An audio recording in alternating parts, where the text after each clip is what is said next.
Mungkin saja dia benar ucapannya itu bisa melihat jin. Kenapa dia bisa melihat jin? Dengan bantuan jin juga. Oh, Ya, ya, karena asalnya sebagaimana yang Allah kabarkan dalam Al-Quran, mereka ini melihat kita sementara kita tidak melihat mereka. ya. Ya, mereka ini melihat kita sementara kita tidak melihat mereka. Jadi ini asalnya demikian.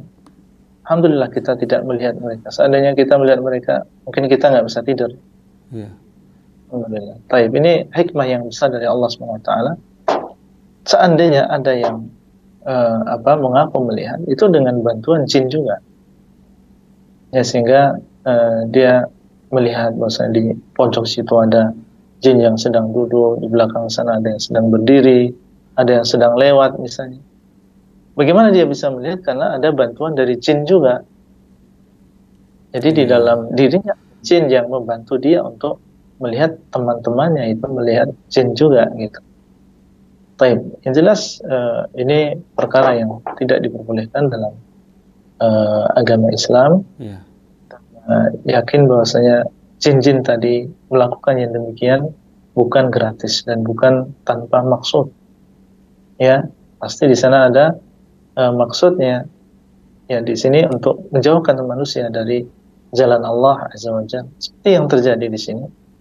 Dia menawarkan kepada orang-orang dengan apa yang dia mampu karena dia bisa melihat jin, mungkin lewat di rumah orang, di rumah ini ada jin. Kemudian dia datangi, Pak mau nggak diusir jin ini? Iya. Karena lihat di sini ada jinnya dan seterusnya. Nah ini eh, bisa di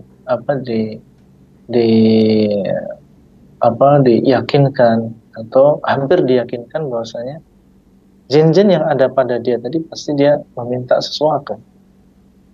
Dia meminta syarat yang harus dia penuhi. Kalau memang dia ingin terus-menerus demikian. Apalagi dia sudah merasakan mendapatkan uang dari hasil ini. Maka mau tidak mau dia harus menyerahkan, dia harus memenuhi syarat yang diminta oleh jin tadi. Nah, di sini mereka berhasil, ya, berhasil memalingkan seorang hamba Allah dari Allah Azza wa Jalla. Sehingga dia mau menyerahkan sebagian ibadah kepada jin, kepada selain Allah.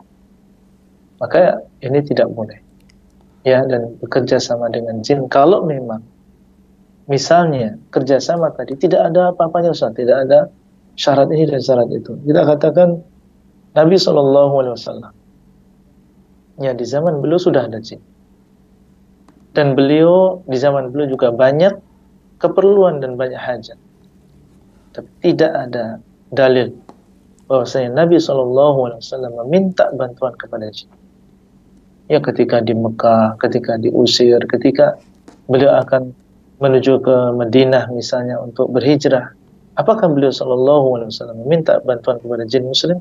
Tidak. Demikian pula ketika berperang, ya di perang Uhud, ketika perang Khandaq, ketika perang Badar, apakah beliau meminta bantuan kepada jin? Jawabannya tidak. Maka kalau memang dia mengatakan nggak ada di situ syarat-syarat, kita katakan tidak pernah dilakukan oleh Nabi SAW dan ini cukup. Dan mereka ini asalnya adalah kadzdzab. Jin ini asalnya adalah banyak dustanya. Jadi jangan kita mudah percaya dengan apa yang mereka ucapkan. Nabi mengatakan shadaqaka wa huwa kadzub, ya kepada Abu Hurairah yang pernah dikabarkan sesuatu oleh jin. Beliau mengatakan shadaqaka wa huwa kadzub. Dia jujur kepadamu saat ini tapi dia adalah seorang yang sangat pendusta. Baik, berarti tidak boleh, ya. Kemudian kalau dia meninggal dalam keadaan seperti ini maka sangat dikhawatirkan sekali, ini adalah termasuk syirik besar yang disebutkan oleh Allah Azza wa Jalla, innallaha la yaghfiru an yushraka bih. Sesungguhnya Allah tidak mengampuni dosa syirik. Ya, kalau memang di dalam apa yang dilakukan ada ritual-ritual yang sampai kepada syirik yang besar, meninggal dunia maka tidak akan diampuni dosa syiriknya. Dan apakah di sana ada azab kubur bagi orang yang demikian?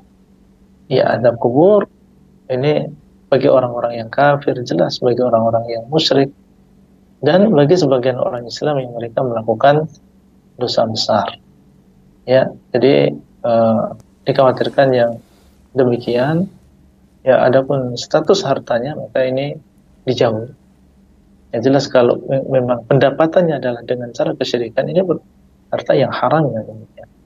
Ya. Ya kalau pendapatannya dari ritual kesyirikan, jelas ini adalah pendapatan yang haram. Ya tidak boleh ya dilakukan. Ya dan jelas di dalam Islam kita diperintahkan untuk memakan dari yang halalan thayyiban, dari yang halal dan juga yang baik. Dan disebutkan dalam hadis misalnya daging yang tumbuh dari harta yang haram ini neraka lebih pantas bagi daging tersebut. Ya, neraka lebih pantas bagi daging tersebut. Yang masuk ke dalam surga ini adalah sesuatu yang thayyib, sesuatu yang baik. Nah,